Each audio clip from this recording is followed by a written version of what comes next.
இன்னைக்கு நம்ம வீட்டுக்கு மீரா வந்திருக்காங்க. மீரா அவங்க எல்லாருக்குமே தெரியும். இதுக்கு முன்னாடி நம்ம சரசு சமையல் சேனல்ல வந்து பாதுஷாலாம் பண்ணியிருக்காங்க. மீரா இல்லைங்க, Karur classic kitchen Meera. Karur classic கிச்சன்ங்கிற சேனல் வச்சிருக்காங்க. உங்க எல்லாருக்குமே இவங்க தெரிஞ்சிருக்கும்னு நினைக்கிறேன். மீரா வணங்கிட்டி. உங்க சேனல்ல வந்து தீபாவளி ரெசிபிஸ் ஆல்மோஸ்ட் எல்லாம் முடிச்சிட்டீங்க. இன்னைக்கு வந்து நான் உங்களுக்காக ரசகுல்லா செஞ்சு காமிக்கலான்னு இருக்கேன். என் சேனல்ல நான் வந்து ரொம்ப பெரிய லாங் கேப் ஆயிடுச்சுங்க சேனலுக்கு. ஒரு கிட்டத்தட்ட ஒரு 10 மாசமாவே என்னால ஒழுங்கா வீடியோ போட முடியல. நான் இந்த தீபாவளி ரெசிபிஸ் இருந்து ஆரம்பிச்சிருக்கேன். இன்னைக்கு முந்திரி மைசூர் பாக்கு கொடுத்துருக்கேங்க. இன்னைக்கு உங்களுக்கு நான் ரசகுல்லா செஞ்சு காமிச்சிட்டு போயிட்டு தான் நான் இனிமேல் என்னோட சரசு சமையல் வியூவர்ஸ்க்காக கரூர் கிளாசிக் கிச்சன் மீரா வந்து இன்னைக்கு ரசகுல்லா செய்யறதுக்காக எங்க வீட்டுக்கு வந்திருக்காங்க. அப்புறம் அவங்கள பத்தி நான் சொல்லியே ஆகணுங்க. அதாவது மீராவோட சேனல்ல பாத்தீங்கன்னா ரெசிபி கொடுக்கறதோட இல்லாம எல்லாமே வந்து நியூட்ரிஷன் வேல்யூவும் வந்து மீரா சொல்லிடுவாங்க. எல்லாமே நல்ல ரெசிபிஸா கொடுத்துட்டு வராங்க. நீங்க வந்து இது வரைக்கும் சப்ஸ்கிரைப் பண்ணல அப்படின்னா சப்ஸ்கிரைப் பண்ணிக்கிங்க. இப்ப நம்ம ரசகுல்லா செய்ய ஆரம்பிச்சலாமா? இப்ப கிச்சனுக்குள்ள போலாம். தீபாவளிக்கு இனிப்பா நமக்கு ரசகுல்லா மீரா செஞ்சு காட்ட போறாங்க. வாங்க பார்க்கலாம். ரசகுல்லா செய்ய தேவையான பொருட்கள் பார்த்தலாமாமா? பாத்திரலாங்க. ஃபர்ஸ்ட் வந்து இதுக்கு ரொம்ப சிம்பிளான இன்கிரீடியன்ஸ் தான். 4 பொருள் இருந்தா போதும். கடையிலேயே கிடைக்கிற மாதிரி நம்ம வீட்லயே ரசகுல்லா நல்லா சாஃப்டா, அதே சமயம் ரொம்பவே ஆரோக்கியமான முறையில நம்ம வீட்டுல நம்ம கண்பட பார்த்து வாங்கின பால் வச்சு செய்யும் போது குழந்தைங்களுக்கு தாராளமா கொடுக்கலாம். என்னென்ன இன்கிரீடியன்ஸ் வேணும்னு பாத்திரலாம். நான் இன்னைக்கு திக்கான பால் வந்து 1 லிட்டர் எடுத்து வச்சிருக்கேன். இதுக்கு 1.25 கப் அளவுக்கு மெஷரிங் கப் இருந்ததுன்னா அதுல 1.25 கப் அளவுக்கு சர்க்கரை, ஒரே 1 டேபிள் ஸ்பூன்ல இருந்து 1.5 டேபிள் ஸ்பூன் அளவுக்கு வினிகர், ரோஸ் வாட்டர் வந்து ஒரு 2 டிராப் இருந்ததுன்னா போதும். உங்ககிட்ட ரோஸ் வாட்டர் இல்லைன்னா 4 ஏலக்காய் கூட தட்டி போட்டு கொதிக்க வச்சு எடுத்துக்கலாம்.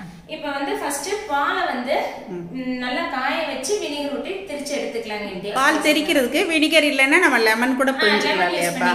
இல்லைன்னா வினிகர் ரெண்டு பன்னீர் மாதிரியே நம்ம பண்ணிக்கலாம். வீட்டுல பன்னீர் எடுக்கிற மாதிரியே நம்ம பால் திரிச்சு எடுத்துக்கலாம். பால் வந்து நான் இன்னைக்கு எருமை பால் எடுத்திருக்கேன். நீங்க பசுபால் கிடைச்சதுன்னா பசுபால்லையும் செய்யலாம். எரும்பால்ல செய்யும் போது உங்களுக்கு ரசகுல்லா வந்து நல்லா வெள்ளையா வரும். என்னதான் நம்ம பசும்பால் வந்து எடுத்தாலும் அதை வந்து பன்னீர் கொஞ்சம் கொதிச்சு வர்றப்ப ஒரு மாதிரி எல்லோ கலர்ல தான் வரும். அதனால நான் இன்னைக்கு எருமை பால் 1 லிட்டர் எடுத்திருக்கேன். பால் வந்து இப்ப அடுப்புல வச்சு ஹை ஃபிளேம்லயே வச்சு நல்லா நம்ம காய வச்சு எடுத்துக்கலாம். பால் நல்லா பொங்கி வர்ற சமயத்துல வினிகர் ஆட் பண்ணலாம். இப்ப எரும்பால் திக்கான பாலுங்கிறதுனால அப்பப்ப கரண்டி வச்சு லேசா தொலைவி மட்டும் விட்டுக்கோங்க. இல்லைன்னா அடியில ஏடு வந்து படிஞ்சு வர்ற மாதிரி வந்துடும். பால் நல்லா இப்ப காய்ச்சி பொங்கி வருதுங்க. இந்த ஸ்டேஜ்ல நம்ம வினிகர் ஆட் பண்ணிக்கலாம். அடுப்பு நல்லா ஃபுல்லா சிம்ல வச்சுட்டு எடுத்த வினிகரை 2 பகுதியா ஆட் பண்ணிக்கலாம். ஒரேடியா ஆட் பண்ணாலும் ஒழுங்கா கேர்டல் ஆகாது. கொஞ்சம் பாதியை ஊத்திட்டு நல்லா கிளறி விட்டுட்டு மீதி இருக்கிற வினிகரை மறுபடியும் ஆட் பண்ணிக்கலாம். பால் நல்லா திரிஞ்சு வந்துருச்சு. இது ஒரு 2 நிமிஷம் அப்படியே அடுப்புல வச்சே கிளறிட்டு இருந்தா தனியா தண்ணி தனியா பன்னீர் தனியா வந்துடும். இப்போ நம்ம ஆட் பண்ண அந்த வினிகர்னால தான் இந்த ஒரு மாதிரி பச்சை கலர்ல இருக்கு. நல்லாவே அந்த வேவாட்டர் தனியா பன்னீர் தனியா வந்துருச்சுங்க. ஒரு 2 நிமிஷம் அடுப்புலயே வச்சு கிளறிட்டு இருக்கணும். ஒரு சிலர் என்ன பண்ணுவாங்க, வினிகர் ஊத்துனோடனே அடுப்பு ஆஃப் பண்ணிட்டு டக்குன்னு எடுத்துருவாங்க. அந்த மாதிரி எடுத்தாதான் ஒழுங்கான பன்னீர் கிடைக்காது. இப்படி நீங்க அடுப்புல வச்சே கிளறிட்டு இருக்கும் போது நமக்கு பன்னீர் எல்லாம் நல்லா உருண்டு வந்துடும். இப்ப அடுப்பு ஆஃப் பண்ணிடலாங்க. நம்ம பன்னீர் ரெடி ஆயிடுச்சுங்க. இப்ப அடியில ஒரு பாத்திரம் வச்சு இந்த மாதிரி நல்லா ஒரு சல்லடை வச்சுக்கோங்க. சல்லடை மேல கிளீனான ஒரு ஒயிட் கிளாத் வச்சுட்டு இதுல வந்து இப்ப நம்ம வடிச்சு எடுத்துக்கலாம்.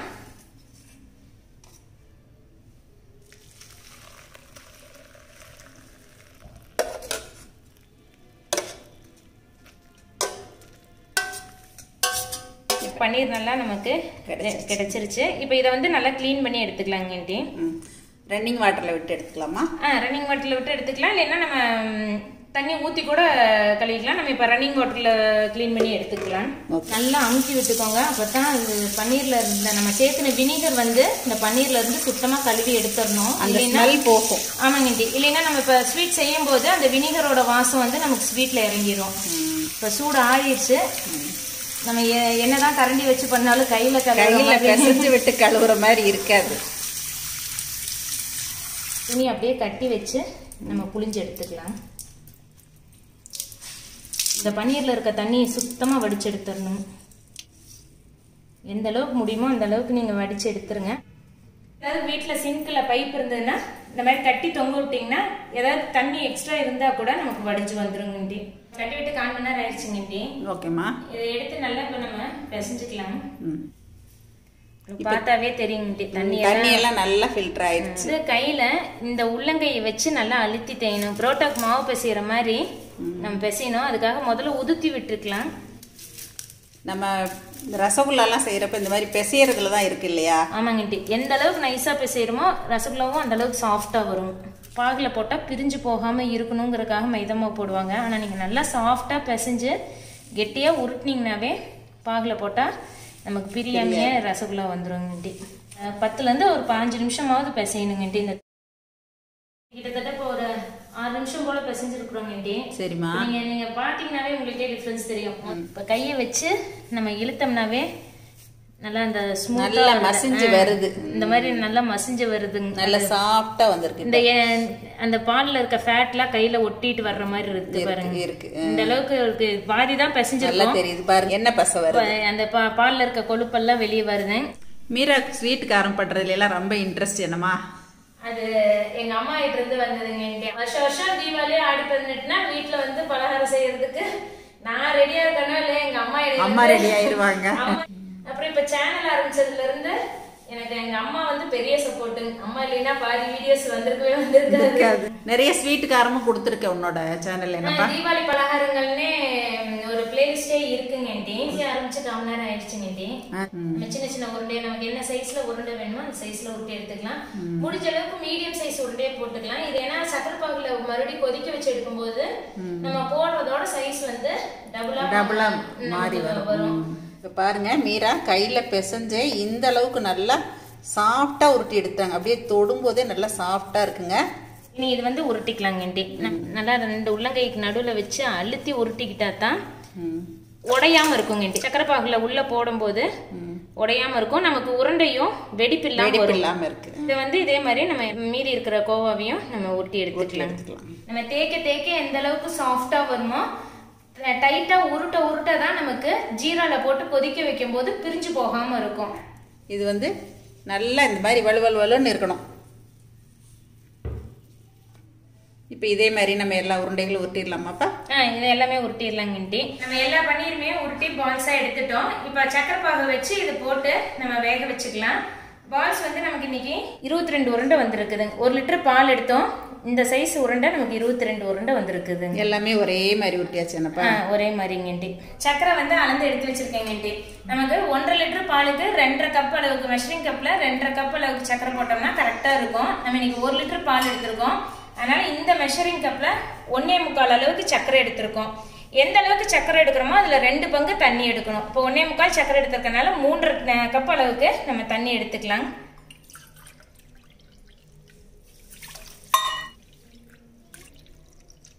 3 அடுப்பை பற்ற வச்சு ஹை ஃப்ளேம்லேயே வச்சு சக்கரை நல்லா கரைஞ்சு கொதிச்சு வர்ற அளவுக்கு நம்ம இதை கரைச்சி எடுத்துக்கலாம். ஆண்டி என்ன பண்றீங்க? உனக்கு என்ன பிடிக்கும் ஸ்வீட்ல? ரசகுல்லா, குலாப் ஜாமுன். உனக்கு பிடிச்ச ரசகுல்லா தான் இன்னைக்கு செஞ்சுட்டு இருக்கோம். சாப்பிடலாமா? நான் பண்றேன். ஆண்டிக்கு தேங்க்யூ சொல்லு. தேங்க்யூ. நீ செஞ்சு முடிச்சதுக்கு அப்புறம் தேங்க்யூ சொல்லிக்கலாம். நீ இந்த சக்கரை கரையிற வரைக்கும் நம்ம நல்லா கரைச்சு கொதிக்கிற வரைக்கும் இந்த சுகர் சிரப் வந்து ரெடி பண்ணிக்கலாம். இப்ப சக்கரை ஃபுல்லா கரைஞ்சு வந்துருச்சுங்க. இதை வந்து நல்ல பபிள்ஸ் வந்து கொதிச்சு வரணும். தலைன்னு கொதிச்சு வந்ததுக்கு அப்புறம் தான் நம்ம உருண்டையை உள்ள ஆட் பண்ணணும். இந்த ஸ்டேஜ்ல ஆட் பண்ணோம்னா பிரிஞ்சு வந்துடும். இந்த அளவுக்கு நல்லா கொதிச்சு வந்துருச்சுங்க. இப்ப ஒவ்வொரு பால்ஸா உள்ள ஆட் பண்ணிக்கலாம். நம்ம நல்லா பிசைஞ்சதுனால உருண்டை உடையாம வருங்க.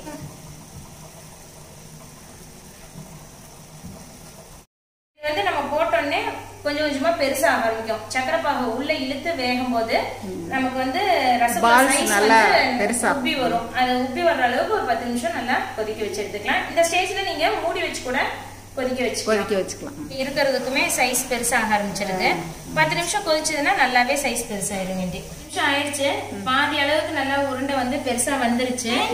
இப்ப இதுலயே பாத்தீங்கன்னா தெரியும், ஒரு உருண்டை வந்து நம்ம ஒழுங்கா உருட்டாதனால பிரிஞ்சு வந்துருச்சு பாருங்க. தெரியுதுப்பா, தெரியுது. அத வந்து அழுங்காம எடுத்துருங்க. ஏன்னா இருந்ததுன்னா ரொம்ப அந்த பன்னீர் ஃபுல்லா பாகு கூட எல்லாம் கரைஞ்சு வந்துடும். இது வந்து நடுவுல கொதிச்சு வருது பாருங்க. நடுவுல கொதிக்கும் போது எப்பவுமே பால்ஸ் வந்து ஓரமா போயிடும். அதனால அகலமான பாத்திரம் வச்சாதான் இடிச்சுக்காம நல்லா வெந்து வரும் ரசகுல்லா. அதனால இந்த மாதிரி ஓரம் போகிற அளவுக்கு நம்ம அகலமான ஒரு அகலமான கடாய் வச்சு இப்ப 10 நிமிஷம் போல கொதிச்சா வந்துச்சுன்னா இதை வந்து சிம்ல வச்சு ஒரு 5 நிமிஷம் கொதிக்க வச்சுக்கலாம். நம்ம ரோஸ் வாட்டர் வந்து ஒரு 3 டிராப் அளவுக்கு உருண்டை கொதிச்சுட்டு இருக்கும் போதே ரோஸ் வாட்டர் வந்து உள்ள ஆட் பண்ணிக்கலாம். மறுபடியும் 5 நிமிஷம் கொதிச்சு வந்துருச்சு. இதை வந்து வேற ஒரு பவுலுக்கு டிரான்ஸ்ஃபர் பண்ணிடலாங்க. இந்த மாதிரி முதல்ல ரசகுல்லா பால்ஸ் மட்டும் எடுத்து பவுல்ல வச்சுட்டு அதுக்கப்புறம் அதுக்கு மேல ஜீராவை விட்டு நம்ம ஊற வச்சுக்கலாம். கிட்டத்தட்ட ஒரு 5-6 மணி நேரம் இந்த ரசகுல்லா ஜீராவிலேயே இருக்கும் போது நல்லா ஜீரா புடிச்சு வந்துடும். இந்த மாதிரி பால்ஸ் எல்லாம் மறுபடியும் நீங்க ஒரு பவுலுக்கு வந்து ட்ரான்ஸ்ஃபர் பண்ணிக்கலாம். இப்போ உங்களுக்கு பார்த்தாவே தெரியும் நல்லா சாஃப்டா வந்திருக்குது. எல்லா ரசகுல்லாவும் வந்து ரேஷன் சக்கரை போட்டதுனால இந்த கலரா இருக்குங்க. நம்ம கடையில வாங்குற சக்கரையா இருந்தா இன்னுமே நல்ல ஒயிட்டா இருக்கும். என்னப்பா? ஆமாங்க. ரேஷன் சக்கரை வந்து எப்பவுமே கொஞ்சம் பழுப்பு கலர்ல இருக்கிறதுனால தான் இப்போ நமக்கு கொஞ்சம் கலர் டல்லா இருக்கு. இந்த ரசகுல்லா நல்லா ஆற வச்சு நீங்க வேணா ஃப்ரிட்ஜில் வச்சும் சர்வ் பண்ணலாம், இல்லைன்னா அப்படியே வெளியே வச்சும் சர்வ் பண்ணலாம். உங்களுக்கு நான் காமிக்கிறேன் பாருங்க. நல்லா ஜீரா பிடிச்சி வந்துருக்குதுன்னா புளியும் போது ஜீரா வரும். அதே மாதிரி பால்ஸ் வந்து எந்த அளவுக்கு சாஃப்டா இருக்குதுன்னு நம்ம அமுத்தி பார்த்தாவே தெரியும். சூப்பரா இருக்குப்பா. நல்லா அமுத்தி பார்க்கும் போதே நமக்கு பால் எந்த அளவுக்கு சாஃப்டா இருக்குதுங்கிறது தெரியுங்க. மறுபடியும் நீங்க உள்ள ஜீராக்குள்ள போட்டீங்கன்னா ஜீரா ஊறிக்கும்.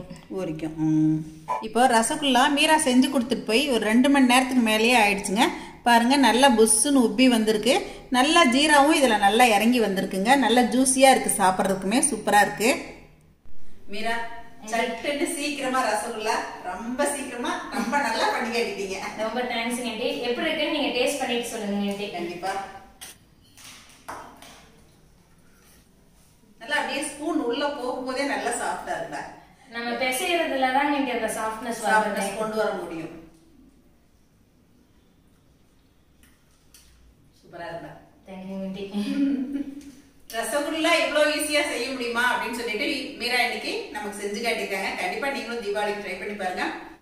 நீ சாப்பிட்டு பாருடா.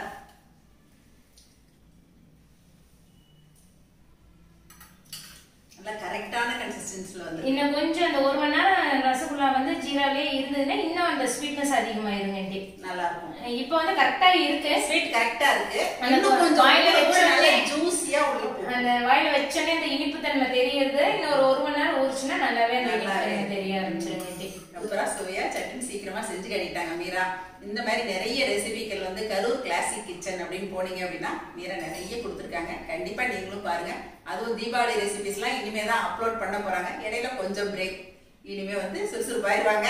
கண்டிப்பா இனிமேல் பிரேக் இல்ல, ரெகுலரா கொடுத்துட்டே இருக்கா. கண்டிப்பாங்க ரெகுலரா வந்து நான் வீடியோஸ் கொடுப்பேன்.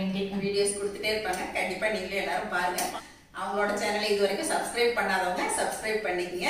எனக்கு வந்து மறுபடியும் ரொம்ப சான்ஸ் கொடுத்துக்கிட்டே இருக்கீங்க. ரொம்ப சான்ஸ். வளர்ந்து வர்றவங்க எல்லாம் என்கரேஜ்.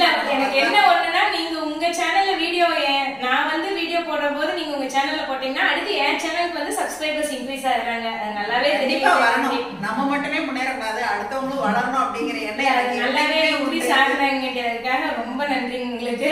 நன்றி எல்லாம் வேண்டாம், நல்லா பண்ணுங்க. இந்த வருஷம் தீபாவளி மாதிரி இன்னும் பல தீபாவளிக்கு நம்ம 2 பேரும் சேர்ந்து ரெசிபிஸ் கொடுக்கலாம். நம்ம நிறைய கொடுப்போம். இப்போ தீபாவளி பக்கமா வந்துருச்சு. அதனால நம்ம அடுத்து முடிஞ்சா நாங்க இன்னொரு வீடியோ கூட மீரா வந்து செஞ்சு கட்டுறோம். இதுக்கு முன்னாடி பாதுஷா கொடுத்துருக்காங்க, பால் பேடா நம்ம சேனல்ல கொடுத்துருக்காங்க.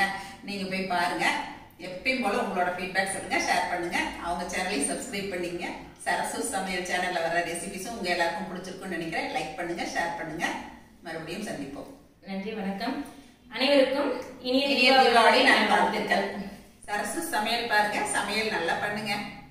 சரசஸ் ஃபுட் ப்ராடக்ட்ஸ் பொடிவைகள் தேவைப்படுறவங்க இங்கே கொடுத்துருக்க வாட்ஸ்அப் நம்பரில் காலை 10 மணி முதல் இரவு 7 மணி வரைக்கும் எங்களை காண்டாக்ட் பண்ணி வாங்கிக்கலாங்க.